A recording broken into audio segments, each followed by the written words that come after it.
Përshëndetje miq të emisionit ton.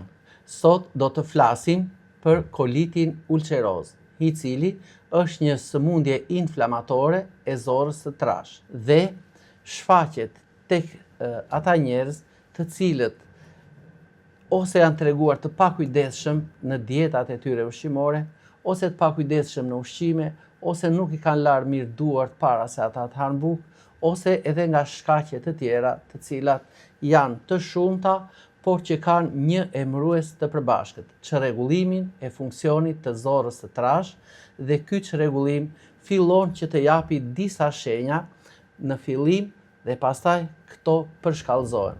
Po cilët mund të jenë ato simptomat kryesore të kolitit ulceroz? Pra jo të një sindrome të zorrës së irrituar, por në një shkallë më të përkeqësuar të saj. Së pari, ka diare të shpeshta. Së dyti, njerëzit mund të shkojnë në tualet edhe pse me diare të shpeshta, por vënë re një mos zbrazje përfundimtare të zorrës së trashë. Hera herës, diareja shoqërohet edhe me gjak. Në disa raste, gjaku sikur e lyen vetëm atë pjesën fundore të feçes nga jashtë, ose del e përzier me këtë masën e feçes. Shfaqet një diare dhe një bark i palidhur pothuajse, hera herës ndoshta me erë të keqe, dhe ky person nga dita në ditë vjen duke u përkeqësuar nga ana shëndetësore, pëson një si ulje të temperaturës së trupit dhe një zbehje le të themi në fytyrë. Pra, këto simptoma, nëse një person i ka në trupin e tij dhe veçanërisht shfaqja e gjakut në feçe, e theksojmë gjak i kuq në feçe. Nëse feçja del me ngjyrë të zezë, atëherë kjo hemoragji nuk është më në zorrën e trashë, por është në stomak. Duhet i vlerësojmë shumë mirë këto të dy fakte. Pra, fakti i feçes me ngjyrë të zezë ka lidhje me një melen në organizëm, me një hemoragji në stomak. Ndërsa gjaku në feçe, gjak i kuq, atëherë problematika është në zorrën e trashë. Në përgjithësi, këto problematika shfaqen në fillimin e rektumit ose në pjesën e sigmës së saj, aty ku zorra e trashë në afër rektumit ka të përkuljen në formën e gërmës S dhe prandaj ka marrë edhe emrin sigma. Atëherë, shkaqet e mundshme që ndihmojnë dhe që ndikojnë në këtë kolit ulceroz, së pari mund të jenë këto. Mundet të ketë një lidhje me gjenetikën, por që unë nuk do të thosha ka një lidhje gjenetike, por ka një histori ose një ngjashmëri në të ushqyerin, në kuzhinën. Për shembull, nëse është mbajtur një histori familjare tek të ushqyerit, ndoshta jo me ushqime të shëndetshme, atëherë mund të sëmuret për shembull edhe prindi, por edhe fëmia. Nëse nuk i lajm duart dhe jemi të pakujdesshëm dhe njerëzit mund të jenë mbushur në zorët e tyre me lloj-lloj parazitësh, atëherë mund të themi që është gjenetike. Jo, është nga pakujdesia, edhe nga prindi, edhe nga fëmia. Mundet që të kemi të bëjmë me një sistem imunitar të dobët dhe dominojnë në zorë këto bakterie të këqija, të cilat duke u fiksuar në muret e brendshme të zorrës, ato kur kapen me ato falangjet e tyre, fillojnë ta gjakosin dhe ta përskuqin zorrën. Atëherë, nëse kjo gjakosje do të jetë e shpesht, pra ky pickim, si thuash, nga këto parazitet në murin e brendshëm të zorrëve dhe të shumta në raste, atëherë zorra e trashë fillon të psojë një përskuqje nga brenda dhe një inflamacion. Nëse ne përsëri i kemi këto simptoma, por nuk e dëgjojmë trupin ton, atëherë këto simptoma përkeqësohen dhe ne arrijmë tek ajo hemorragjia që unë e përmenda më sipër, që ndoshta fillon në pjesën e sigmës, por pastaj ajo vazhdon edhe në pjesën rënëse të krahut të majt, pra të zorrës në krahun e majt. Atëherë, cilët janë edhe llojet kryesore, si të thuash, të këtij koliti ulceroz? Le të themi, proktiti ulceroz, i cili kap, si të thuash, pjesën fundore të rektumit, pra 5-7 deri në atë kthesën e sigmës në fundin e rektumit, i cili shoqërohet me djegje të shpeshta, me kruarje, me skuqje dhe me mavjosje, si thuash me një fryrje, një enjtje të saj, po pa formuar hemoroide. Kjo pjesë e prekur e rektumit shfaqet me këto simptoma që unë përmenda. Proctosigmoiditi, që do të thotë, nuk është më në pjesën e fundit, aty ku është kjo linea prota, ajo vija që rrudhoset shumë dhe mbyllet në pjesën e fundit zora e trash, por kjo ka kapur gjithë këtë sigmën e zorës së trash dhe prandaj, nëse është e gjitha kjo sëja si e inflamuar, atëre jemi në këtë diagnozë, në këtë simptom, pra dhimbje në pjesën fundore të krahut të majt poshtë. Kemi një prekje të kolitit ulceroz në krahun e majt. Pra, duke filluar që nga pjesa poshtë shpretkës, ku zora e trash bën një palosje dhe zbret ajo pjesa e kolonit rënëse, deri tek sigma. Atëre, kjo është më e shpeshta, sidomos kur pjesa këtu poshtë shpretkës mbetet si thuash e zbrazët, pa ushqime, mbushet me ajër, këtu ajo mund t'japi edhe dhimbje të forta ose mund t'japi ndoshta edhe ndonjë përdredhje të saj dhe këto kriza vinë jo vetëm me diare, por edhe me dhimbje të forta dhe të shfaqura në formë në një ngërçi muskulor. Kemi dhe një diagnozë tjetër, pankoliti. Pankoliti është përparimi, avancimi i kësaj sëmundje në të gjithë gjatësinë e zorës së trash. Pra, le të theksojmë zora e trash është gati e gjatë sa 8 këmbë me tonat, e nëse kjo inflamohet vatra, atëhere mund të themi që gjithë zora e trash, te kjo kategori njerëzish, është e inflamuar. Po, pse pikërisht këtu në krah tim ndodhet zonja Alketa? Kjo ka ardhur nga Gjermania, ka qenë pikërisht me këtë diagnozë, kjo sëmundje shkaktohet edhe nga medikamentet e shumta që mund të marrin njerëzit gjatë jetës, edhe nga ankthi dhe stresi, ndoshta edhe nga sforcimet nervore, po ndoshta edhe nga faktorët mjedisor, për shembull këto pijet e shumta, ujë gazuar etj. Atëherë, le ta fillojmë pak me zonjën Alketa të na njohë me historikun. Përshëndetje të gjithëve, dhe e kisha shumë dëshirë të shpresha në pikë të parë si jam njohur me doktor Ylli Merje. Kam ardhur pikërisht me colitis ulceroza 60 cm. Të them të drejtën, isha në spital 13 javë në një stacion, ne i themi intenziv stacion, reanimacioni, që nuk kisha më shpëtim. Nëpërmjet Reze Diellit, që mora informacionin, erdha në Tiranë dhe u prezantova te doktori për trajtimin dhe shërimin e kësaj sëmundje që nuk ishte fund, po ishte tmerr. Atëherë doktori mua më dha një kur që unë nuk i njihja përpara absolutisht, këto përveç ilaçeve, që unë sa shkoja dhe bëhesha dhe më keq, dhe bimët që më sugjeroi që unë i mora këtë trajtim me vete, që i vazhdova në Gjermani, më dhanë një sukses, u bën për ditëshmëria ime dhe më dhanë një sukses që edhe vetë u befasova se sa shpejt funksionoi kjo gjë, gjithashtu dhe doktorat e mi që më ndiqnin. Doktor Ylli, e kemi fatin që ti tregojmë dhe një herë të gjithë shqiptarëve sidomos që janë dhe në përbot, që këtë çajra të mrekullueshëm të tokës tonë shqiptare, që s'është vend industrial, por është vend akoma i egër dhe bimët janë të shumë mbushura dhe të plota në cilësinë e tyre. Doktor Ylli ka bërë këto kompozicione kaq të lidhura, kaq bukur që ne mund t'i marrim dhe tek e tek të gjitha këto çajra, por i kemi dhe në këto paketa, siç marrim Kolimer, çaj Kolimer përmban 4 paketa të tilla dhe është shumë e thjeshtë që të përgatitet. Po, për shembull, nëse jemi në fazën e parë të një koliti ulceroz, në kushte shtëpie, mund të përgatisim një çaj me këto bim mjekësore. Për shembull, në një filxhan, në një xheze me ujë të nxehtë, hedhim këto bim mjekësore.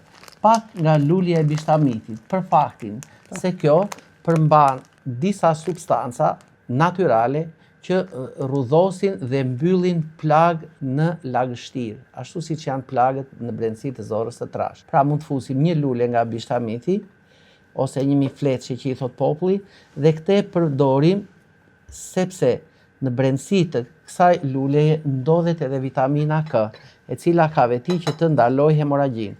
Së dyti, hedhim një lugë deri në një lugë e gjysmë Barmacilli Teucri polyherba, e cila ka një veti të jashtëzakonshme që mbyll plagë në lagështirë dhe qofshin këto edhe plagë të infektuara nga bakterie ose nga parazit të ndryshëm.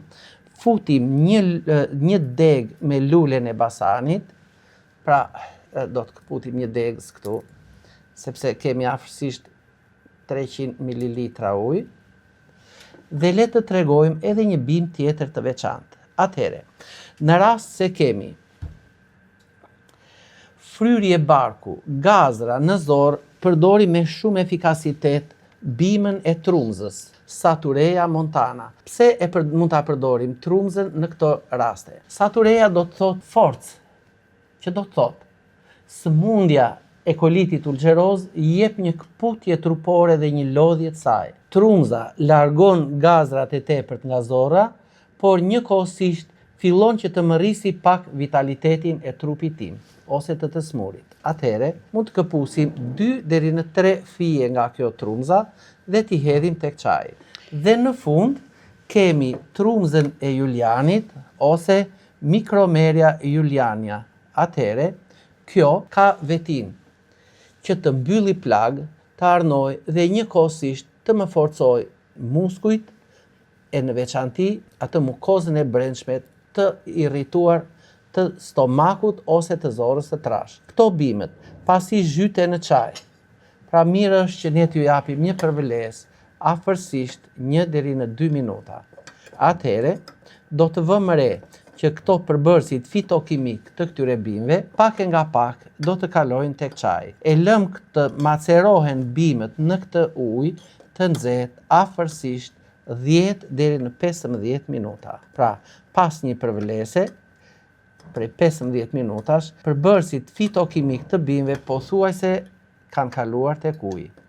Pra, ky është një çaj i përgatitur në kushtet e shtëpisë. Së dyti, Alketa do të na tregojë se si mund të përgatitet paketa me çajit Kolimer me të gjithë përbërësit, pra veç këtyre të 4-tave, ka edhe shumë bimë të tjera, kemi edhe mendrën, edhe shumë bimë të tjera që na ndihmojnë në largimin qoftë të gazrave nga zorët, qoftë në largimin e parazitëve, qoftë në normalizimin e tretjes dhe të jashtëqitjes. Ritheksojmë se që të gjitha bimët është mirë që para se t'i hedhim për zierje, t'ju bëjmë një shplarje. Le të themi që kjo hinka për shembull e bimëve do të mbushej me atë çajin e përzierë. Hidhet uji i nxehtë.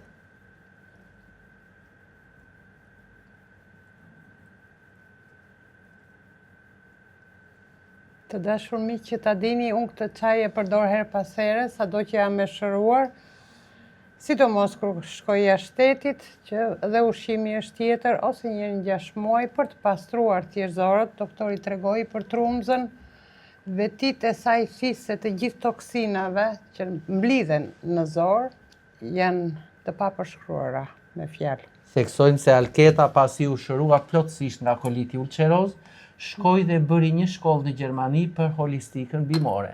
Dhe tash mund të themi që është e apasionuar e bimëve mjekësore, por unë e quaj si një ambasadore të bimëve shqiptare në Gjermani, pasi atje ka hapur një pikë dhe tregton bimët tona shqiptare në Hanover, në Gjermani.